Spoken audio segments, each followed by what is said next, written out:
बिस्मिल्लाहिर्रहमानिर्रहीम। अस्सलाम वालेकुम। हम लोग पढ़ रहे हैं क्वेश्चन नंबर 3 या टॉपिक नंबर 3 फर्स्ट चैप्टर का formal and informal communication. Exam में इसकी डेफिनेशन तो खैर नहीं आती, इसमें ज़्यादातर इसकी इंपॉर्टेंस आ रही होती है या इसके बारे में एक फुल फ्लैश क्वेश्चन होता है जिसमें डिस्क्राइब करना होता है फॉर्मल कम्युनिकेशन और इनफॉर्मल कम्युनिकेशन को, या फिर कंपैरिजन करना होता है, या कभी मेरिट्स डीमेरिट्स पूछ रहे होते हैं। तो ये टॉपिक कवर करेगा फॉर्मल कम्युनिकेशन क्या है, कहाँ कहाँ यूज़ होती है, इसकी यूजेज और उसके फ़ायदे और नुकसानात, और ऐसे ही इनफॉर्मल कम्युनिकेशन के फ़ायदे और नुकसानात और उसकी यूजेज। तो फॉर्मल कम्युनिकेशन क्या होती है? Formal communication can be considered as communication efforts that are dressed up to fit customary rule and ceremony. For example, in a written letter the formal communication style will demand that the layout of the piece of written communication follow a specific format that includes the date, header, salutation, body of the letter, close, signature lines and any other indicators of enclosures, all placed neatly upon company letterhead or personal stationery. In a conversation, it would be more likely for you to use formal communication when in an interview or writing a letter to a business or maybe work. Rules के हिसाब से चलना, company के goals के हिसाब से चलना, ये तमाम चीज़ें फॉर्मल कम्युनिकेशन में आती है। फॉर्मल कम्युनिकेशन का मतलब क्या बताया जा रहा है? ड्रेस्ड अप कम्युनिकेशन या कस्टमरी रूल का ख्याल करते हुए, सेरेमनी का ख्याल रखते हुए, रूल्स के हिसाब से चलते हुए, दूसरे को अहमियत देना, दूसरे को अच्छे तरीके से इज़्ज़त देते हुए बात करना, कर्टिसी के साथ, क्लैरिटी के साथ, समझना बातों को दूसरों की, ये तमाम चीज़ें कम्युनिकेशन में अगर होंगी तो फॉर्मल कम्युनिकेशन कहलाएगी। राइटिंग स्टाइल के बारे में बात की हुई है। अगर लेटर राइटिंग है तो किसी भी कंपनी का लेटर हो, उस कंपनी को ये बात का ध्यान रखना है कि लेटर के ऊपर लेटर हेड होना चाहिए और इन दी एंड जो राइटर है उसका सिग्नेचर होना ज़रूरी है। दुनिया की कोई सी भी कंपनी होगी, किसी भी ज़बान में लेटर लिख रही होगी तो ये कस्टमरी मैनर कहलाता है या रूल्स कहलाते हैं। रूल्स के हिसाब से लेटर हमेशा ऑफिशियल लेटर इसी तरीके का होता है कि स्टार्ट होता है लेटर हेड पे, इख्तिताम होता है सिग्नेचर और राइटर के नाम पे। तो जब हम फॉर्मल कम्युनिकेशन करते हैं इसका मतलब हम रूल्स के हिसाब से चल रहे हैं, हम हर वो बात लिख रहे हैं जो कि ऑफिशियल है। हर बात में इस तरीके के अल्फाज होने चाहिए जिसके सिंपल मीनिंग बनते हों, क्लियर मीनिंग बनते हों, किसी भी कन्फ्यूजन के लिए हम कोई मसला नहीं हो, हमें किसी भी कन्फ्यूजन ना करें, पॉसिबिलिटी कम अज़ कम छोड़ें कन्फ्यूजन की। मज़ीद इसमें यह बताया गया कि अगर हम लोग रेगुलर वे में बात कर रहे हैं, ओरल कम्युनिकेशन कर रहे हैं, तो उसमें भी आदाब का लिहाज करना है। हमने अगर बात करनी है किसी सीनियर से या जूनियर से तो उसमें भी हम फॉर्मल कम्युनिकेशन करेंगे। उसमें भी हम ऐसे अल्फाज का इंतखाब करेंगे जो दोनों के लिए बेहतर हों, दोनों के लिए इज़्ज़त वाले हों, एहतराम से बात करें हर एक के साथ।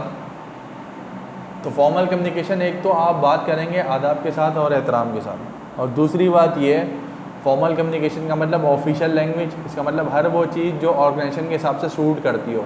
हर वो चीज़ जो ऑर्गेनाइजेशन के हिसाब से सूट नहीं करती तो फॉर्मल कम्युनिकेशन नहीं होती। तो फॉर्मल कम्युनिकेशन में हर वो चीज़ जो ऑर्गेनाइजेशन के हिसाब से चल रही हो।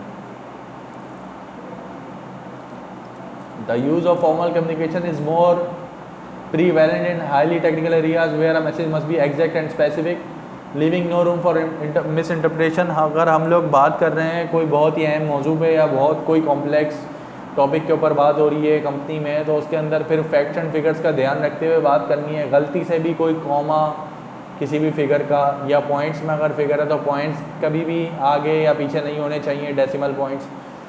कोशिश करनी चाहिए कि 3 से 4 दफ़ा प्रूफ रीड कर दिया जाए या 3 से 4 अलग अलग लेवल्स पे जाके प्योरीफाई किया जाए डेटा। 3 अलग लोग इन्वॉल्व हों, 4 अलग लोग इन्वॉल्व हों अगर कोई बहुत बड़ी रिपोर्ट लिखी जा रही है, क्योंकि बहुत सारे इश्यूज़ आते हैं। हम अपनी गलती खुद नहीं निकाल सकते, हमारी गलती कोई और निकाल सकता है ज़्यादा बेहतर तरीके से। तो इन तमाम चीज़ों का ख्याल करते हुए हमें ये देखना है कि फॉर्मल कम्युनिकेशन हमने करनी है। उस जगहों पर ख़ास तौर पर ख्याल करना है जहाँ बहुत ज़्यादा टेक्निकल इशू होगा, तो वहाँ पे हमें फॉर्मल कम्युनिकेशन इंतहाई ज़रूरी करनी है। फर्स्ट करें कोई टेम्परेचर की बात है तो टेम्परेचर की अगर बात कर रहे हैं तो एग्जैक्टली टेम्परेचर को मेंशन करेंगे कि इतने टेम्परेचर पे हमारी प्रोडक्ट ऑपरेटिव रहेगी, इससे ज़्यादा टेम्परेचर पे प्रोडक्ट ऑपरेटिव नहीं रहेगी, अगर कोई मशीनरी या इक्विपमेंट की हम बात कर रहे हैं। इसके अलावा जो नेक्स्ट पैरा है वो है formal language. Is used in offices, businesses and other form of formal occasion. हर उस जगह पे बात करते हैं जहाँ पे रवायत के हिसाब से बात की जाती है, जहाँ पे एहतराम के साथ बात की जाती है, वो हर जगह फॉर्मल कम्युनिकेशन कहलाएगी। सिर्फ ऑफिस में हम फॉर्मल कम्युनिकेशन नहीं करते, बल्कि हम एजुकेशन में भी फॉर्मल कम्युनिकेशन कर रहे होते हैं अपने टीचर्स के साथ। इसके अलावा अपने पेरेंट्स के साथ हम घर में फॉर्मल कम्युनिकेशन कर रहे होते हैं। आदाब के साथ बात करना, एक ख़ास अंदाज में बात करना, दूसरे का लिहाज करना, दूसरे की बात सुनना समझना। तो फॉर्मल कम्युनिकेशन सिर्फ और सिर्फ बिज़नेस में ही नहीं रहती, बल्कि बिज़नेस के अलावा भी मुख्तलिफ जगहों पे फॉर्मल कम्युनिकेशन होती है। लाइक सूट और dress for public and formal situations. Number 1 example, this plan will affect a saving of ₹1 lakh. Second, will attain the age of 18 years. तो आप ये देख रहे हैं 18 ईयर्स को बेहतर तरीके से फ्रेज किया गया कि सिर्फ ये नहीं बताया कि किसी की एज जो है वो 18 ईयर्स होने वाली है, इसको बेहतर तरीके से विल अटेन जैसे वर्ड यूज़ हुआ है, ये एक फॉर्मल वर्ड है। This plan will affect saving, will affect saving एक बहुत फॉर्मल तरीके से ये जुमला लिखा गया। इसको हम डायरेक्टली लिख सकते हैं दिस प्लान सेव्स 1 लाख, लेकिन वो ज़्यादा बेहतर नहीं रहता। तो फॉर्मेलिटी लाने के लिए कुछ अच्छे अल्फाज का इंतखाब करना ज़रूरी होता है। मेरिट्स, क्या क्या अहम बातें हैं फॉर्मल कम्युनिकेशन में या क्या फ़वाइद हैं इसके। सबसे पहला मेरिट फॉर्मल कम्युनिकेशन का, number 1, satisfy the information needs of the organisation. किसी भी ऑर्गेनाइजेशन की जब फॉर्मल कम्युनिकेशन शुरू होती है तो रूल्स बनना शुरू होते हैं, हर एक की अथॉरिटी फिक्स होती है और वो उस अथॉरिटी के तहत ही काम कर रहा होता है।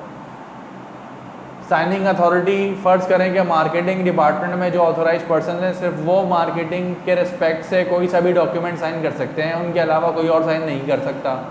फाइनल सेइंग हमेशा उनकी रहेगी क्योंकि वो उस डिपार्टमेंट के रिप्रेजेंटेटिव हैं। ऐसे ही ह्यूमन रिसोर्स का डिपार्टमेंट है तो वो ह्यूमन रिसोर्स का स्टाफ जवाबदेही करेगा उस दौरान में। ऐसा नहीं हो सकता कि ह्यूमन रिसोर्स स्टाफ के अलावा दूसरे लोग उस इंफॉर्मेशन को पास कर रहे हों या उस पर साइन कर रहे हों। तो ऑर्गेनाइजेशन की जो सबसे बड़ी नीड है इंफॉर्मेशन का सही तरीके से फ़्लो होना और ऑथोराइज पर्सन ही डील कर रहे हों, तो ये सबसे पहला मेरिट है फॉर्मल कम्युनिकेशन का।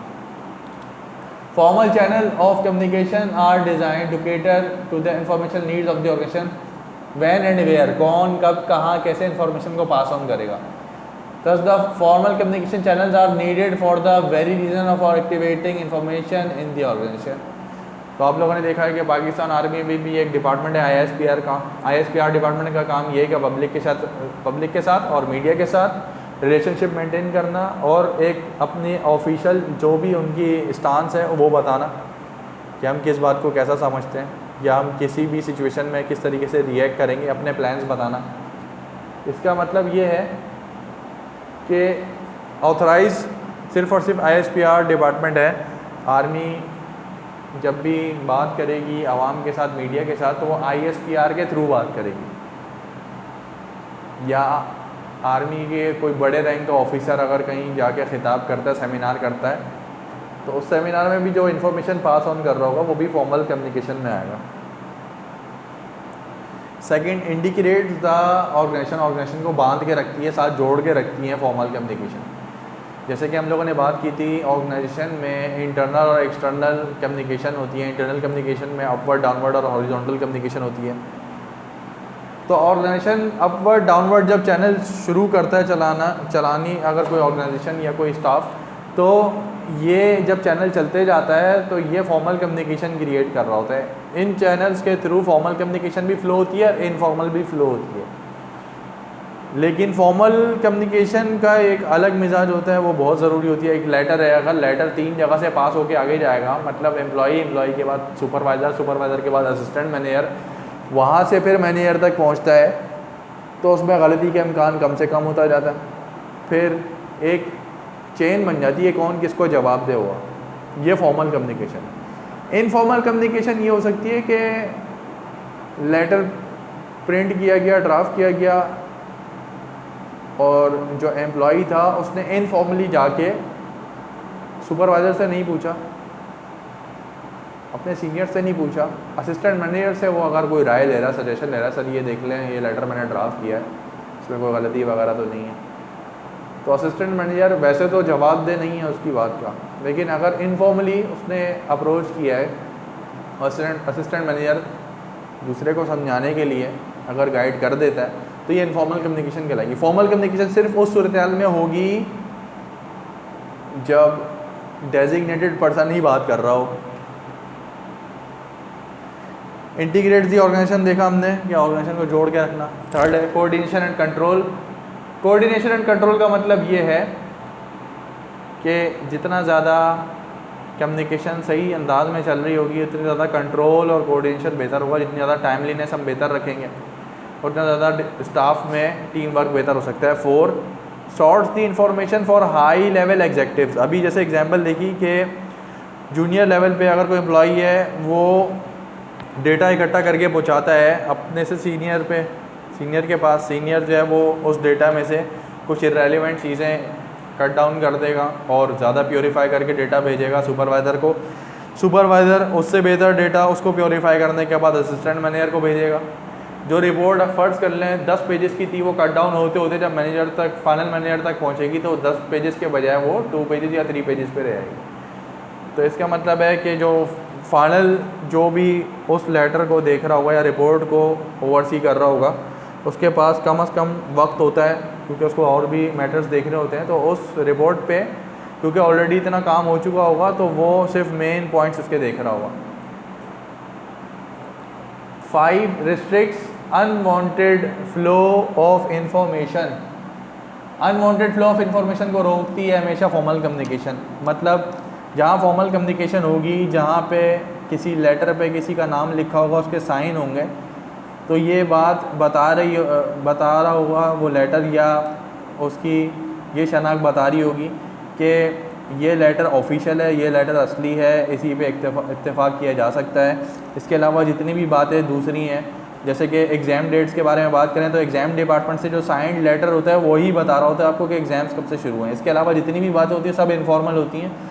तो जब वो साइंड लेटर मिल जाता है तो तमाम इनफॉर्मल बातें ख़त्म हो जाती हैं, फिर वो साइंड लेटर ही असल में बता रहा होता है या निशानी होता है कि अब से एग्ज़ाम्स होंगे। तो इसका मतलब ये है कि जब भी फॉर्मल कम्युनिकेशन आ जाती है तो इनफॉर्मल कम्युनिकेशन जितनी चल रही होती हैं उनकी अहमियत कम हो जाती है और अहमियत सिर्फ और सिर्फ रह जाती है फॉर्मल कम्युनिकेशन की।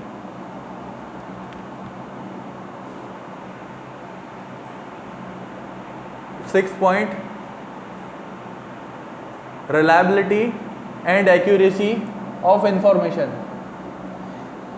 तो जब इंफॉर्मेशन हम लोग फॉर्मल चैनल के थ्रू लेके जाते हैं, जब हम साइन कर देते हैं, जब अगर कोई स्टाफ अपने पर्सनल कैपेसिटी में या ऑफिशियल कैपेसिटी में रहते हुए अपने पोस्ट के हिसाब से कोई भी फैसला करता है, कोई भी बात करता है, तो उसकी बात को ज़्यादा अहमियत दी जाती है, रिलायबिलिटी उसकी बढ़ जाती है, एक्यूरेसी बढ़ जाती है उसकी बात की। उसके बाद नेक्स्ट सब टॉपिक है डीमेरिट्स ऑफ फॉर्मल कम्युनिकेशन। नुकसानात क्या हैं? सबसे पहला नुकसान ये टाइम कंज्यूमिंग बहुत है और एक्सपेंसिव बहुत है। फॉर्मल कम्युनिकेशन करना शुरू करेंगे, वक्त ज़्यादा लगेगा। आप किसी को एक बात ओरली कह सकते थे, लेकिन आपको अगर लेटर ड्राफ्ट करना पड़ जाए तो ओरली वो बात 10 मिनट 15 मिनट में हो सकती थी। लेटर ड्राफ्ट करने में आपको हो सकता है 30-40 मिनट्स लग जाएँ, फिर लेटर को पोस्ट करवाना, लेटर को रीड करवाना, ये तमाम बातें भी आ जाती हैं, तो वक्त बढ़ता जाता है। तो इसका मतलब फॉर्मल कम्युनिकेशन जितना ज़्यादा हम फॉर्मल होते जाते हैं उतना ज़्यादा हमें टाइम ज़्यादा चाहिए होता है और एक्सपेंस हमें ज़्यादा लगाना पड़ता है। Second, it increases the workload of the line supervisors. कुछ लोग ऐसे होते हैं जिनका काम सिर्फ और सिर्फ फॉर्मल कम्युनिकेशन को देखना होता है, डिपार्टमेंट को ऐसे चलाना होता है कि कोई सा भी हम ऐसी कोई अनऑफिशियल बात ना करें जिसकी वजह से डिपार्टमेंट को ज़्यादा है।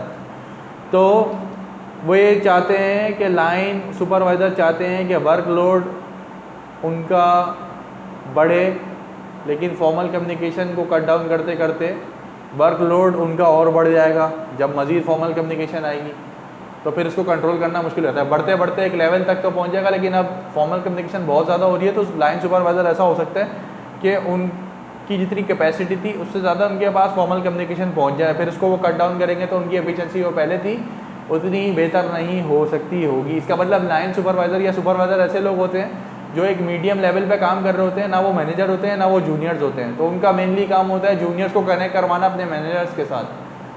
तो हर वक्त रब्ता ही कर रहे होते हैं, वो मैनेजर से भी रब्ता कर रहे होते हैं, उनकी भी बात सुन रहे होते हैं, वो नीचे पे सपोर्ट स्टाफ की या जूनियर लेवल से भी बात कर रहे होते हैं, उनकी भी बातें सुन रहे होते हैं। तो ज़्यादातर उनका वक्त जो है वो डेटा को सॉर्ट डाउन करने में ही ख़त्म हो जाता है। थर्ड, इंफॉर्मेशन में गेट डिस्टॉर्टेड। फ़र्ज़ करें कि लोअर लेवल के एक एम्प्लॉई ने कोई सजेशन दी जो कि मैनेजर तक जानी चाहिए थी, वो सजेशन ज़्यादा इंपॉर्टेंट नहीं थी, तो हो सकता है कि वो सजेशन ऊपर जाते जाते रुक जाए, कहीं ना कहीं किसी लेवल पे जाके उस सजेशन को ड्रॉप कर दिया जाए और वो फाइनल डेस्टिनेशन तक पहुंच ही ना पाए। तो फॉर्मल कम्युनिकेशन में एक डिसएडवांटेज ये है कि कहीं ना कहीं किसी पॉइंट पे जाके फ़ाइल दब जाती है या कोई लेटर है वो पीछे रह जाता है, तो उसकी वजह से क्या होता है कि उसकी मंजिल उसे नहीं मिल पाती, वो लेटर वहीं रुक जाएगा। जैसे हमने कोई कंप्लेन की, वो कंप्लेन किसी ख़ास डिपार्टमेंट में आके रुक गई, फ़र्ज़ कर लेते हैं PTCL की कंप्लेन है, तो वो कंप्लेन किसी ख़ास डिपार्टमेंट तक आके रुक गई, उससे आगे उस पर काम ही नहीं हो रहा। तो एक डिसएडवांटेज ये कि फॉर्मल कम्युनिकेशन कहीं अगर स्टॉप हो जाती है तो फिर उसको दोबारा रिएक्टिव करना एक मुश्किल काम है। और लास्ट है create gap between top executives and lower subordinates. जब चेन बनती जाती है, एक बंदा दूसरे बंदे को जवाब दे है, लोअर स्टाफ से ऊपर सुपरवाइज़र, सुपरवाइज़र से ऊपर जो है वो सीनियर, सीनियर से ऊपर अगर असिस्टेंट मैनेजर हैं, फिर मैनेजर्स हैं, फिर डायरेक्टर्स हैं, फिर चीफ एग्जीक्यूटिव है। अगर इस तरीके की हायरार्की है, इस तरीके का ऑर्गेनाइजेशनल चार्ट है, उस सूरत में ये होता है कि गैप्स बढ़ते जाते हैं, आपस में बात आराम से नहीं हो पाती, डायरेक्टली अप्रोच नहीं कर सकते हम डायरेक्टर्स को जाके, हम डायरेक्टली चीफ एग्जीक्यूटिव से बात नहीं कर सकते। इसका मतलब ये है कि गैप्स बढ़ जाते हैं। जब गैप्स बढ़ जाते हैं तो कभी कभी ऐसा भी होता है कि किसी कंपनी में बहुत सारे वर्कर्स काम कर रहे हैं, तो डायरेक्टर पर्सनली जानता ही नहीं है अपने एम्प्लॉयज़ को। जब 400 नंबर ऑफ़ एम्प्लॉयज़ आप कह लें, 400 स्टाफ काम कर रहे हैं मिलके, और उनका डायरेक्टर हर शख्स को तो नहीं जानता होगा। इसका मतलब जितना गैप बढ़ता चले जाएगा, जितना एक्सपेंड होता है ऑर्गेनाइजेशनल चार्ट, जितने ज़्यादा लोग इन्वॉल्व होते जाते हैं, तो हाईएस्ट स्टाफ का लोवेस्ट स्टाफ से बात करना इंतहाई मुश्किल हो जाता है, इम्प्रैक्टिकेबल हो जाता है। तो इसी के साथ फॉर्मल कम्युनिकेशन इख्तिताम पजीर होती है। इसका टेक्स्ट आप लोग पढ़ लिएगा, जितना भी हम लोगों ने लेक्चर गो थ्रू किया है, तो उसका टेक्स्ट भी उसी को कोरिलेट कर रहा होगा इंशाल्लाह, उसको गो थ्रू करिएगा आप लोग भी। उसके बाद नेक्स्ट टॉपिक जो है वो इसी का सब टॉपिक इनफॉर्मल कम्युनिकेशन हम देखेंगे।